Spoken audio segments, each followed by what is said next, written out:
The good thing about a narc or a psychopath or a sociopath or the Jezebel or whoever the evil ones are in your world, the good thing about it is it reminds you this is not heaven. I know the Bible says thy will be done on earth as it is in heaven, but this should remind you that you're not in heaven yet.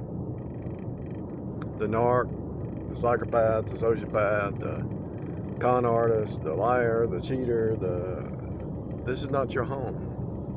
It's ought to really, got something making a rattling. It ought to be actually a blessing because this is not, who would want to live here forever in the flesh, in the natural? The only way that they could do it is through the machine man. They know it, but they're not going to be able to do it. The iron and the clay don't mix. The machine man. If they could upload your consciousness to a computer, it wouldn't be any clay. See, they need the clay body for the consciousness. The iron and clay won't mix. So the iron is the AI robot computer program that they're trying to upload your consciousness to, which it won't happen. Because the Bible says in Daniel, I'm pretty sure it's Daniel, the iron and the clay won't mix. The 10 toes, that statue, the Medes, the Persians, the Romans, the Greeks, and all the different kingdoms in that statue, the 10 toes are the revived Roman Empire, right? And so it says those 10 toes, the iron and the clay, so it has multi-level meaning. Yes, it means the different kingdoms can't mix, but it also means there's a spiritual truth behind it, because everything in the natural has a deeper truth. That truck has a deeper truth. That sign has a deeper truth. This road has a deeper truth.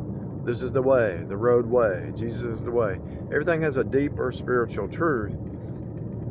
Every concept has a deeper truth. And it might have 5 levels or more. It usually has like 5. The esoteric truth, the symbolic truth, the allegorical truth, the spiritual truth, and what's the other one? Metaphorical truth. There's at least 5 truths to everything that you look at. There's object lessons in the objects. That's 6. There's at least 5. I can see 6 by the code, and there's probably 7 because 7's a number of completion. I'm probably missing one. It's so obvious I probably forgot it. But every object is an object lesson. And so when you look at something, or you hear something, or you speak something, or you touch something, it has a deeper truth. That's why that other video I was talking about 1 Corinthians 7 and the word touch. 1 Corinthians 7 verse 1. If you take the word touch and you unfold it and you unfurl it and you look at the word touch, I touch this, but as I'm looking at it, I'm touching it. As I'm thinking about it, I'm touching it. Whatever you think on, whatever you look on, whatever you hear, whatever you rub shoulders with, you're touching. You're quantum connecting with that object. If I meditate on these cars and find the overarching patterns, I'm touching a deep spiritual truth, and it has to change me. So whatever you touch changes you. If you touch a narcissist, meaning be around one, it's going to change you. It's going to make you more stoic. It's going to move you to the gray rock method. It's going to move you to be more aware or attuned of your inner man. Because if you're in tune with your inner man, you know that the narcissist is just trying to project a fake reality onto you. They really need you, but they act like they don't, and act like you're the enemy and it's the end of the world when it's never the end of the world.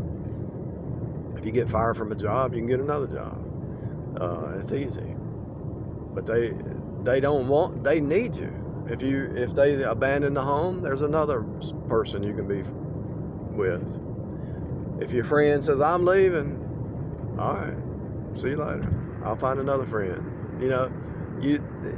You can't live according to the scarcity lie of the narcissist, the fake reality of the narcissist. You got to live according to the eternal truth. There's always another friend. If you want to get married again, there's always another spouse. If you want to, all that marry will have trouble, the Bible says.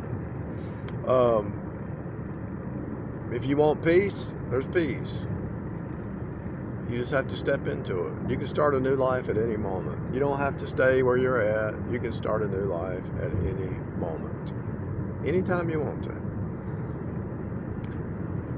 Anyway, know this.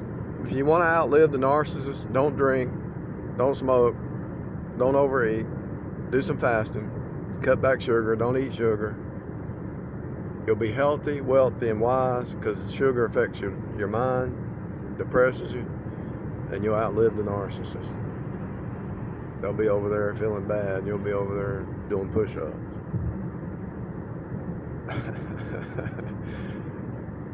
What did Seinfeld say? The best revenge is just live a good life.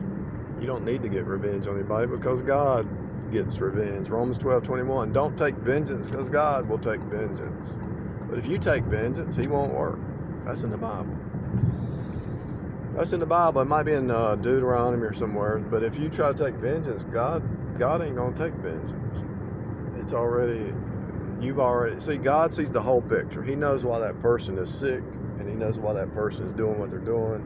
And God's trying to draw all men to himself, but if they reject him, they're out on their own, and they're actually cutting themselves.